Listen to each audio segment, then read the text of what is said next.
नमस्कार, आपका बहुत बहुत स्वागत है। मैं नृपेन हर्ष एक नए विषय के साथ आपसे रूबरू होने का मौका मिला है।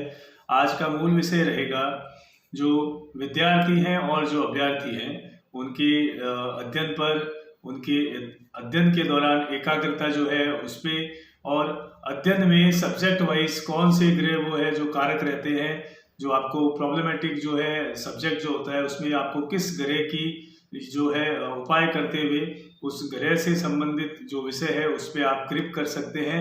लेकिन यहाँ वीडियो शुरू करने से पहले मैं आपको स्पष्ट और विशेष रूप से ये कहना चाहूँगा, सिर्फ मात्र ये उपाय जो है वो आपकी पढ़ाई और अध्ययन में सफलता के लिए पर्याप्त नहीं रहेंगे।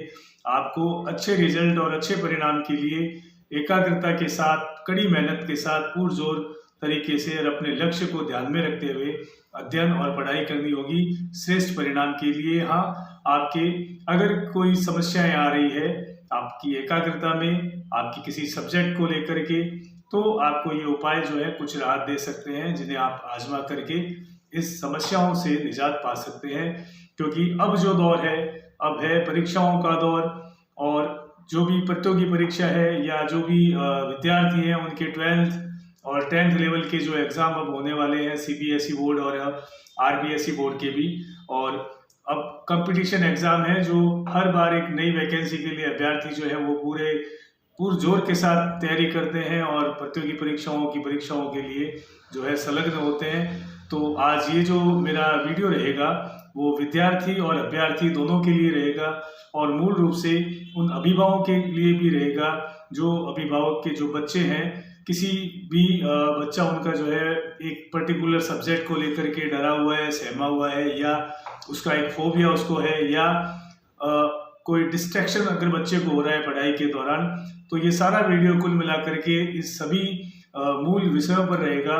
तो विशेष रूप से आज विद्यार्थियों के लिए ये वीडियो जो मैंने बनाया है, तो जो भी विद्यार्थी व्यूवर्स हैं और जो भी गार्जियंस जो देख रहे हैं, अपने बच्चों को ये वीडियो जो है बिल्कुल शेयर करें, और ऐसे बच्चों को जरूर करें जिनको डिस्ट्रैक्शन और किसी पर्टिकुलर सब्जेक्ट को लेकर के किसी प्रकार का डर, फोबिया अगर उनके अंदर है तो ज़्यादा समय नहीं लेते हुए मैं आपको मूल विषय पे लेके आना चाहूँगा। ज्योतिष शास्त्र में जो है ग्रहों का एक विशेष जो है महत्व रहता है, और वो कहीं ना कहीं जो है आपकी अध्ययन में, आपकी पढ़ाई में और आपकी एकाग्रता में भी जो है कहीं ना कहीं अपना वो ग्रह जो है रोल निभाते हैं, भूमिका निभाते हैं। तो अब मूल रूप से अगर मैं बात करूं कि बच्चों में किसी न किसी विषय को लेकर के एक विशेष उत्साह होता है, उनका रुझान होता है, तो दूसरी ओर किसी न किसी विषय को लेकर के उनमें एक डर होता है, एक फोबिया होता है जिससे वो हमेशा भागते रहते हैं। इसी क्रम में अगर मैं बात करूं विद्यार्थियों के लिए, तो आपने देखा होगा बच्चों में मूल रूप से गणित विषय को लेकर के काफ़ी फोबिया रहता है, गणित से वो डरते हैं, गणित से वो कतराते हैं। ऐसे काफ़ी बच्चे हैं जो है वो हर आपको स्कूल्स में, आपको शिक्षण संस्थाओं में दिखेंगे जिनको गणित को लेकर के वो काफ़ी परेशान रहते हैं। वही अगर दूसरी तरफ मैं बात करूं तो कला संकाय के अंदर अपने इतिहास, भूगोल और राजनीति विज्ञान के जो विद्यार्थी हैं उन्हें घटनाक्रम को, उनके सन को याद करने में और इतिहास की घटनाओं को स्मरण रखने में काफ़ी परेशानियों का सामना करना पड़ता है। तो ज्योतिष में कुछ ऐसे खास उपाय भी हैं जो बच्चे के इस डर को दूर करने में और उनमें कुछ राहत देने में और उस रिगार्डिंग सब्जेक्ट के उस ग्रह को बलिष्ठ करने में कारगर सिद्ध होते हैं। तो ऐसे विद्यार्थियों के लिए उस प्लैनेट के अकॉर्डिंग वो उपाय करना लाभप्रद रहेगा, श्रेयकर रहेगा। यहाँ मैं आपको एक बात और कहना चाहूँगा कि पढ़ाई में जो शब्द एक बार बार आ रहा है कि आपको एकाग्र होकर के पढ़ाई करनी चाहिए, क्योंकि होता ये है कि बच्चा जब पढ़ाई करने बैठते हैं पूरे साल की मेहनत के बाद में या पूरे साल भर में जो पढ़ाई कर रहे हैं, तो कहीं ना कहीं किसी न किसी जो है गैजेट्स के कारण से वो डिस्ट्रैक्ट होते हैं। लॉकडाउन के बाद में विशेष रूप से हमने देखा कि जब लॉकडाउन का दौर था तो जो अध्ययन था वो ऑनलाइन के माध्यम से, मोबाइल के माध्यम से, एसेट्स के माध्यम से जो है पढ़ाई शुरू हो गई थी, और उसी दौरान बच्चे जो है मोबाइल के एडिक्ट होने शुरू हुए और आजकल सोशल मीडिया का ज़माना है, तो आपने देखा होगा कि यूट्यूब रील्स, शॉर्ट्स वगैरह काफ़ी हैं, तो बच्चे घंटों जो है उस रील को स्क्रॉल करते रहते हैं और अपना ज़्यादा से ज़्यादा टाइम जो है वो एक मोबाइल गैजेट्स पे जो है स्पेंड कर देते हैं। और ऐसे बच्चे जो लास्ट परीक्षा के इसी दौर में, इसी समय में जो है काफ़ी एंजाइटी के शिकार हो जाते हैं, डिप्रेशन में आ जाते हैं। और क्योंकि वो जो समय जो उन्होंने निकाला है मोबाइल गैजेट्स के साथ में, डिस्ट्रैक्शन के साथ में, और मूल जो समय अब उन्हें पढ़ाई में देना है, उस समय उनकी कुछ चीज़ें वो है वो छूट गई हैं, कुछ पर्टिकुलर पॉइंट्स, सब्जेक्ट्स वगैरह है वो कवर नहीं कर पाते हैं। इस कारण से वो एंजाइटी के शिकार होते हैं, डिप्रेशन में आते हैं और काफ़ी डिजीज जो है देखने को मिलती है। तो यहाँ मैं सिर्फ मोबाइल की बात नहीं करूँगा, काफ़ी बच्चे ऐसे भी आपने देखे होंगे पढ़ाई के वक्त में उन्हें टीवी ऑन चाहिए या उन्हें कोई और अदर एसेट्स जो है वो चाहिए। इसके अलावा अगर ऐसे भी हैं जो पढ़ाई करने बैठेंगे, लेकिन पढ़ाई 2-3 मिनट करने के बाद में वो अपने कल्पनाओं में जो है वो सोचना शुरू कर देंगे, पढ़ाई करने के बाद ये होगा, वो होगा, मैं ये नौकरी लगूंगा या मैं इस पोस्ट पे जाऊंगा या मुझे आगे इस फील्ड में जाके ये करना है। बट पढ़ाई के 1-2 मिनट बाद में ही वो डिस्ट्रैक्ट होना शुरू हो जाते हैं। कहीं कहीं ऐसे केसेस भी जो है वो सामने आते हैं कि बच्चे इस फोबिया के कारण, सब्जेक्ट फोबिया के कारण और गहनता से पढ़ाई नहीं होने के कारण से एग्जाम के दौरान, एग्जाम के दिनों में, एग्जाम से 2 माह पूर्व जो है ज़्यादा एग्रेसिव होना शुरू हो जाते हैं गार्जियंस पे, और उसका जो नेगेटिव प्रभाव जो है उनके ब्रेन पे आता है, जिसके कारण से वो डिस्ट्रैक्शन होना शुरू होता है और पढ़ाई में व्यवधान आता है। तो आज सबसे पहले पढ़ाई में जो डिस्ट्रैक्शन जो होता है वो किस ग्रह के कारण से होता है, मैं मूल जो विषय वही है। तो डिस्ट्रैक्शन का मूल जो प्लेनेट है वो है राहु। जो राहु होता है वो आपको डिस्ट्रैक्शन देता है। राहु आपको जो है कल्पनाओं में और आपके जो फोकस, जो आपका लक्ष्य है, उससे भटकाना मूल रूप से राहु का ही काम होता है। तो यहाँ अब मैं आपको ये बताना चाहूँगा कि जिन जिन बच्चों के कुंडलियों में राहु जो है 12 जो है अपने राशियाँ होती है और 12 ही राहु होते हैं। किसी के लगन में होता है, किसी के सेकंड हाउस में होता है, किसी के थर्ड हाउस में राहु होता है कुंडली में। तो लग्न के अलावा भावों अनुसार जो राहु है उसमें अगर आप उपाय करें तो राहु को आप काफ़ी हद तक जो है वो बैलेंस कर सकते हैं। मैं बात करूं, अगर बच्चे में अगर जो लगन जो है, लगन के अंदर अगर कोई राहु है किसी बच्चे की कुंडली में, तो उस बच्चे से जो है आप गुड़ का दान जो है किसी भी मंदिर में करवाना शुरू करें रविवार के दिन और शनिवार के दिन। लाभप्रद रहेगा उनके लिए, डिस्ट्रैक्शन से जो है उन्हें काफ़ी राहत मिलेगी उस बच्चे को। और मंदिर में जो है आपको गुड़ का दान करना है। साथ ही आपके घर की जो दक्षिण वॉल है, दक्षिण दीवार है, उसमें आप लाल कलर के बल्ब का जो है वो आप कहीं वो एडजस्टमेंट करें, लाल कलर का जो बल्ब है वो आप वहाँ पे जलाएं। इससे लगन का जो राहु का नकारात्मक प्रभाव बच्चे पे आ रहा है, स्टडी पे, वो काफ़ी हद तक दूर होगा। अगर किसी बच्चे की कुंडली के सेकंड हाउस में अगर राहु है तो आपको शनि मंदिर में जो है तेल और तिल का दान करने के साथ साथ सप्ताह में एक बार किसी भी मंदिर में आप चाय पत्ती का दान भी करें। इससे सेकंड हाउस का जो राहु है, जो डिस्ट्रैक्शन दे रहा है बच्चे को पढ़ाई के अंदर, तो वो काफ़ी हद तक उसे राहत मिलेगी। अब बात करते हैं किसी के अगर थर्ड हाउस में बच्चे की कुंडली में राहु है, तो ऐसे बच्चे की जो है गार्जियंस को या उस बच्चे के हाथ लगवा करके ये उपाय आपको करने हैं। तो थर्ड हाउस में जिस बच्चे के राहु है और डिस्ट्रैक्शन का अगर वो शिकार है पढ़ाई के दौरान, तो उसके चांदी का कड़ा जो है उसके हाथ में पहना है, बाएं हाथ में, और काफ़ी लाभप्रद रहेगा। अगर फोर्थ हाउस में राहु है तो आपको चलते पानी में, बहते पानी में जो है चावल और चीनी जो है प्रवाहित करने हैं, या आप किसी शिव मंदिर में जो है हर सोमवार के दिन या शनिवार के दिन चीनी और चावल का दान उस बच्चे के हाथ लगवा करके करवाएं। स्थितियों में जो है काफ़ी सुधार होगा और राहु बैलेंस होना शुरू होगा। अगर किसी बच्चे की फोर्थ के अलावा फिफ्थ हाउस में अगर राहु है और डिस्ट्रैक्शन का अगर वो शिकार है बच्चा, तो सूर्य को नियमित रूप से जल अर्पण करवाना शुरू करवाएं बच्चे से, काफ़ी राहत मिलेगी। और सूर्य के जल के अंदर जो है आप पानी और चीनी डाल करके वो जलांजलि जो है वो आप दिलवाएं, सूर्य को जल अर्पण करवाएं। अगर किसी बच्चे के सिक्स्थ हाउस में राहु है तो ऐसे बच्चों को उसके माँ बाप भी कर सकते हैं और बच्चे के हाथ लगवा कर भी आप कर सकते हैं। सिक्स्थ हाउस में राहु में अगर है तो अग्निकोण में आपको जो है लाल कलर का बल्ब जलाना है, या किसी दक्षिण मुखी हनुमान मंदिर में आपको मसूर की दाल जो है वो डोनेट करनी चाहिए शनिवार के दिन उस बच्चे के हाथ लगवाकर। अगर किसी बच्चे के 7th हाउस में अगर राहु है तो ऐसे बच्चे को जो है आपको किसी भी शिव मंदिर में जो है आप खीर का दान जो है करवाइए मंडे के दिन, सोमवार के दिन और शनिवार के दिन। लाभ की स्थिति में रहेंगे। डिस्ट्रैक्शन का जो बैड इम्पैक्ट है, बुरा प्रभाव है, बुरे परिणाम है, वो दूर होने शुरू होंगे, उनमें कुछ राहत मिलेगी। अगर किसी बच्चे की कुंडली में 8th हाउस में अगर राहु है तो ऐसे स्थिति में बच्चे का जो शयन से पूर्व जो उसे है सौंफ खिलाना शुरू करें और साथ अनाज मिला करके पक्षियों को डालना शुरू करें उस बच्चे के हाथ लगवाकर। उससे 8th हाउस में जो राहु का डिस्ट्रैक्शन जो आ रहा है उसके स्टडी में वो आना दूर होगा, उसमें राहत मिलनी शुरू होगी। अगर किसी बच्चे की कुंडली में 9th हाउस में अगर है राहु तो आपको उस डिस्ट्रैक्शन को दूर करने के लिए स्टडी पॉइंट ऑफ व्यू से बच्चे के नहाने के जल में एक ढक्कन जो है गंगा जल आप मिलाएं, एक गिलास आप जो है भर करके गंगा जल की एड ऑन करें और उस बच्चे को उसी जल से नहाने के लिए कहें। उसके अलावा शिव मंदिर में नियमित रूप से जो है आप जो अभिषेक है, जलांजलि जो है शिव को अर्पण करनी है, शिव लिंग पे आपको जल चढ़वाना है प्रतिदिन। अगर वो बच्चा नहीं कर पा रहा है तो बच्चे की माँ या बाप दोनों में से किसी एक को ये उपाय करना लाभप्रद रहेगा उस बच्चे के स्टडी पॉइंट ऑफ व्यू के रिगार्ड से जो डिस्ट्रैक्शन की प्रॉब्लम से वो जूझ रहा है।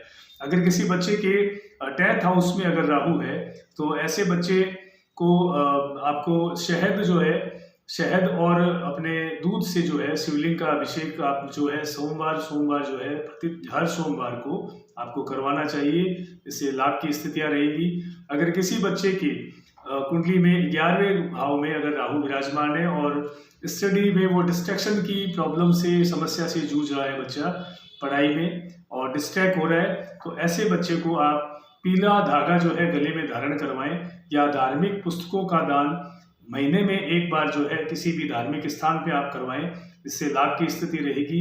और हल्दी और आटे का पेड़ा जो है बना करके हर गुरुवार के दिन बच्चे के हाथ लगवाकर गाय के मुख में देवें। इससे लाभ की स्थितियां रहेंगी। और अगर किसी बच्चे के 12वें भाव में अगर राहु है तो ऐसे बच्चे के डिस्ट्रैक्शन की जो प्रॉब्लम्स को दूर करने के लिए, उसमें राहत पाने के लिए उसे जो है बाजरी जो है वो दान करनी चाहिए। पक्षियों को बाजरी जो है वो डालना शुरू करवाएं उसके हाथ लगवाकर। और हर शनिवार जो है शनि मंदिर में जाकर के उसे तेल और तिल का दान करना लाभप्रद रहेगा। अब मैं बात करना चाहूँगा कि जिन बच्चों का चंद्रमा अगर खराब होता है या बुध कमजोर होते हैं, ऐसे बच्चे जो है वो शैक्षणिक स्तर पर जो है कमजोर होते हैं। साथ ही उन्हें भविष्य में कैरियर में जो है उतार चढ़ाव देखने को मिलता है, स्थिरता कैरियर में उनके नहीं आती है। और किसी भी जातक की कुंडली में अगर बुध जो है 6ठे, 8वें और 12वें भाव में अगर विराजमान है और उस पर जो है बृहस्पति की अगर दृष्टि अगर पड़ रही होती है तो ऐसे जातक को शिक्षा के अंदर व्यवधान जो है उत्पन्न होते हैं, शिक्षा में रुकावटें आती है। और शिक्षा के जो उनका समय होता है, जीवन काल में जो शिक्षा का समय होता है वो काफ़ी मुश्किलों भरा, उतार चढ़ाव भरा रहता है। साथ ही शिक्षा कहीं कहीं देखा गया है कि जातक की शिक्षा जो है वो अधूरी रह जाती है, बीच में शिक्षा छूट जाती है और मेहनत करने के बाद भी उसे कैरियर में सफलता नहीं मिल पाती है। तो यहाँ मूल रूप से जो शिक्षा को अगर मैं कनेक्ट करके देखूं तो बुद्ध जो है बुद्धि का कारक है, चंद्रमा मन का कारक होता है। तो हर एक विद्यार्थी और अभ्यर्थी को अपने सूर्य और बुध चंद्रमा को बलिष्ठ करना विशेष रूप से जरूरी होता है, ताकि राहु को जैसे आपने एकाग्रता के लिए आप बैलेंस करते हैं वैसे ही आपका मन स्थिर होना चाहिए, आपकी बुद्धि विवेक जो है वो काम करने चाहिए, आपकी स्मरण शक्ति जो है वो सही रहनी चाहिए। आपको जो चीज़ आप रीड कर रहे हो, जो चीज़ आप अध्ययन कर रहे हो वो आपके स्मरण में होनी चाहिए, ताकि परीक्षा केंद्र में जब आप पेपर सॉल्व कर रहे हैं तो आपको स्मरण में रहे कि इस क्वेश्चन का आंसर ये है। काफ़ी स्टूडेंट, काफ़ी विद्यार्थी और अभ्यर्थी जो है परीक्षा हॉल में कंफ्यूजन की स्थिति में आ जाते हैं, जबकि उन्हें ये पता होता है कि इसका आंसर क्या है, फिर भी वो आंसर जो है वहाँ पे सॉल्व नहीं कर पाते या उसका आंसर जो है वो गलत दे आते हैं, और जिसके परिणाम में जो है काफ़ी उसका प्रभाव पड़ता है। तो ऐसी स्थितियाँ अगर हैं तो यहाँ मैं सुझाव देना चाहूँगा सभी अभ्यर्थियों और विद्यार्थियों को कि हर जो आप जो ये प्रतिदिन जो है सूर्य को जल चढ़ाना शुरू करें, अपने सूर्य को बलिष्ठ करें, लाल कलर की गाय जो है या मैरून कलर की जो गाय होती है, उसे बिना सींग वाली जो गाय, उसे आप गुड़ की डली देना शुरू करें। साथ ही गणपति को दूर्वा अर्पण करना शुरू करें हर बुधवार के दिन। और महीने में एक बार आप सरस्वती मंदिर जाकर के सरस्वती देवी के दर्शन करें और वहाँ आप प्रदक्षिणा करें। और श्रेष्ठ जो शिक्षा में अच्छे परिणाम की जो है आप प्रार्थना करें, ताकि देवी सरस्वती की कृपा आप पर बनी रहे। और दूसरा अगर पहलू देखें अपने, कि पढ़ने की जगह जो है आपके वो जहाँ आप स्टडी आप कर रहे हो अपने आवास में, वो साफ सुथरी होनी चाहिए। और सबसे महत्वपूर्ण चीज़ ये है कि आप जब पढ़ रहे हो तो आप उत्तर या पूर्वी कोण में या उत्तर दिशा में या पूर्व दिशा में जो है आप मुख करके बैठे। इस दिशा में जो है आपका मुख होना चाहिए जब आप अध्ययन कर रहे हो, क्योंकि ये दिशा जो है वो आपके लिए जो है बेहतर रहेगी। और दक्षिण दिशा की तरफ जो है आप मुख करके जो है अध्ययन ना करें, क्योंकि इसके नकारात्मक परिणाम जो है आपको देखने को मिलेंगे। क्योंकि दक्षिण दिशा अपने आप में जो है वो यम की दिशा है, तो इस दिशा में जो है आप मुख अपना करके टेबल सेट करके ऐसे पढ़ाई ना करें। अपना जो टेबल जो आप लगाएं, उस आपका मुख जो है वो पूर्व दिशा की ओर होना चाहिए, या आपका उत्तर दिशा की ओर आप मुख करके पढ़ाई कर सकते हैं। अब बात करते हैं कि ज्योतिष में ऐसे कुछ खास जो उपाय भी हैं जो विषय अनुसार जो आपके ग्रह को जो है बैलेंस कर सकते हैं। जो मैंने आपको कहा कि बच्चों को एक फोबिया होता है हर एक सब्जेक्ट का, तो और सब्जेक्ट के अनुसार जो सब्जेक्ट है पर्टिकुलर उनके प्लेनेट भी है। अगर आप उन प्लेनेट को अगर आप बैलेंस करते हुए चले तो आपको उस सब्जेक्ट के जो नकारात्मक परिणाम मिल रहे हैं, जो फोबिया आपको उसका हो रखा है या आपको जो याद नहीं हो रहा है, समझ जो आपके नहीं रहता है, तो काफ़ी हद तक उस सब्जेक्ट पर आपकी ग्रुप हो सकती है। तो मैं शुरुआत करना चाहूँगा कि अपने अगर बात करें कि जो बुध होता है वो मुख्य ग्रह होता है। जैसे कि मैंने आपको बताया कि बुध जो है बुद्धि और विवेक का ग्रह होता है, तो बुध जो है वो संपूर्ण शिक्षा को जो है वो मजबूती देता है। तो आपका बुध बलिष्ठ होना जरूरी है शिक्षा के, अगर आप विद्यार्थी हैं, अगर आप अभ्यर्थी हैं तो सूर्य को जल देना और गायत्री मंत्र का आपको जाप करना, माला फेरना आपके लिए बहुत विशेष लाभकारी रह सकता है। और अगर किसी बच्चे को अगर अंग्रेजी से अगर फोबिया है और अंग्रेजी को लेकर के अगर उन्हें थोड़ा सा भय है कि वो उसमें वो याद नहीं कर पाते हैं, या अंग्रेजी को लेकर के उन्हें इंटरनल जो है वो डर रहता है कि अगर मैं नहीं कर पाया तो मुझे याद नहीं हो पाया, तो मैं फिर यह कहना चाहूँगा कि जो भी विद्यार्थी हैं और जो भी अभ्यर्थी हैं, कड़ी मेहनत और अध्ययन से जो है वो आप सफलता पा सकते हैं। ये उपाय जो है वो आपको एक स्टेपनी की तरह आपको उस प्रॉब्लम में कुछ राहत दे सकते हैं, लेकिन सफलता के शिखर पे पहुंचने के लिए आपको कड़ी मेहनत की आवश्यकता होगी। तो केतु की अगर बात करें तो केतु यहाँ पे अंग्रेजी को रिप्रेजेंट करता है। अंग्रेजी जो सब्जेक्ट है, अगर उसे आपको बैलेंस प्रॉब्लम है तो आपको केतु को बैलेंस करना होगा और शनि को बैलेंस करना होगा। तो इसके लिए आपको अगर किसी को अंग्रेजी विषय से समस्या है तो आपको शनि के उपाय करने चाहिए और पीपल में जल डालना आप शुरू करें, ताकि अंग्रेजी से जो आपका भय है वो धीरे धीरे दूर हो और अंग्रेजी के सब्जेक्ट पर आप ग्रिप करना शुरू करें। अब बात करते हैं गणित। सबसे ज्वलंत विषय है ये कि गणित से बच्चों को जो है डर लगता है, गणित के जो फॉर्मूले हैं वो याद नहीं रह पाते हैं।